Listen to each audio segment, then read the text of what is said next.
Jean-Pierre Riche, bonjour. Bonjour. Vous êtes le président d'Okavango Energy. Quelle est votre activité? Alors, Ocavango Energy, c'est un cabinet de conseil en efficacité énergétique spécialisé dans l'industrie. Un cabinet de conseil et en même temps un organisme de formation, puisque nous réalisons des formations pour les industriels sur l'efficacité énergétique, et en même temps une jeune entreprise innovante, puisque nous avons notre propre R&D et nous menons des projets pour construire ou imaginer les usines du futur, les usines qui consommeront 2 fois moins d'énergie que les usines actuelles. Alors, des cabinets de conseil en efficacité énergétique, il y en a un certain nombre sur le marché. En quoi vous différenciez-vous? Alors, la première différenciation, c'est cet assemblage un peu hétéroclite ou inhabituel d'activités de conseil, d'activités de R&D et puis d'activités de formation.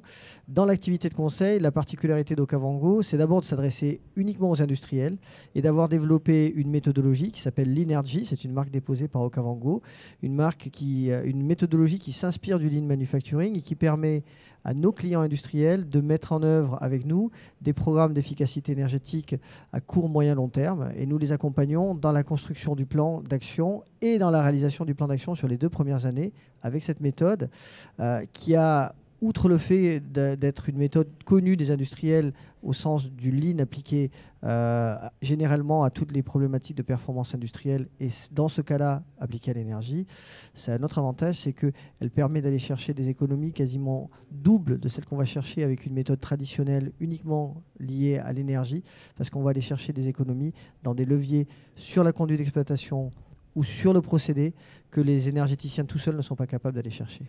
Alors, une R&D dans un cabinet de conseil, c'est assez inhabituel, il me semble. À quoi vous sert-elle et sur quoi travaille-t-elle?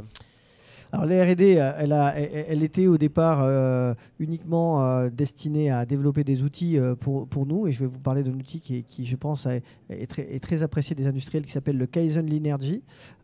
C'est une méthode destinée à créer en quelques semaines des économies d'énergie sur une périmètre d'usine avec un objectif de sensibiliser les équipes à leur capacité à agir directement sur l'énergie. Donc les opérateurs d'une usine peuvent agir sur la consommation énergétique en faisant quoi? Simplement en arrêtant les machines au bon moment quand ils s'en vont en pause ou quand ils s'en vont le soir, en fermant les portes entre les zones chaudes et les zones froides, en arrêtant d'ouvrir une vanne de vapeur parce que ça leur permet de nettoyer une partie du sol ou une partie de la machine qui leur va bien, en changeant la manière dont ils posent le produit dans un équipement.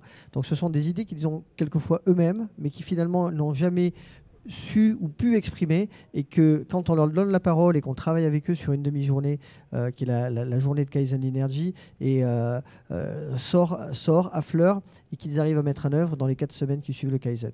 Kaizen Energy, c'est donc en moyenne 10% d'économie sur le périmètre réalisée dans un délai de 4 semaines par les propres opérateurs. C'est une méthode inspirée de Toyota qu'ils ont appliquée à la qualité et aux pertes matières et que nous avons reproduit pour l'énergie. Et qui tient dans le temps? Parce qu'on a ce genre d'expérience avec l'éco-conduite où on sait qu'au bout d'un moment... Très bonne question. En fait, le principe du Kaizen et de Kaizen Energy, c'est aussi que ce soit l'opérateur qui propose la solution, donc il s'approprie cette solution et donc il va être lui-même le garant de sa mise en œuvre. Si vous dites à quelqu'un, écoute, tu devrais fermer cette porte parce qu'il y a du froid qui s'échappe et qui va dans une zone chaude, il va peut-être le faire pendant quelques semaines et puis il va finir par oublier, il va arrêter. Si c'est lui qui vous dit, dis donc, on pourrait peut-être fermer la porte parce que je pense qu'on ferait des économies d'énergie, mais lui-même va se charger de l'affaire, il va trouver la solution pour ne pas oublier et il va rappeler ses collègues que c'est important de le faire.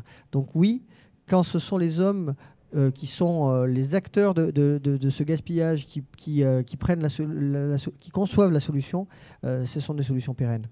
Donc chez Okavango, de la technologie, des calculs, mais aussi du bon sens. Exactement, du bon sens et de la pérennité aussi dans les actions, parce qu'effectivement, vous l'avez dit, agir sur l'énergie, c'est important, mais agir durablement sur l'énergie face aux enjeux d'efficacité énergétique qui nous arrivent dans les prochaines années et l'augmentation des coûts de l'énergie, c'est important aussi. Eh bien, Jean-Pierre Riche, merci beaucoup. Je rappelle que vous êtes le président d'Okavango Energy. Merci, merci à vous.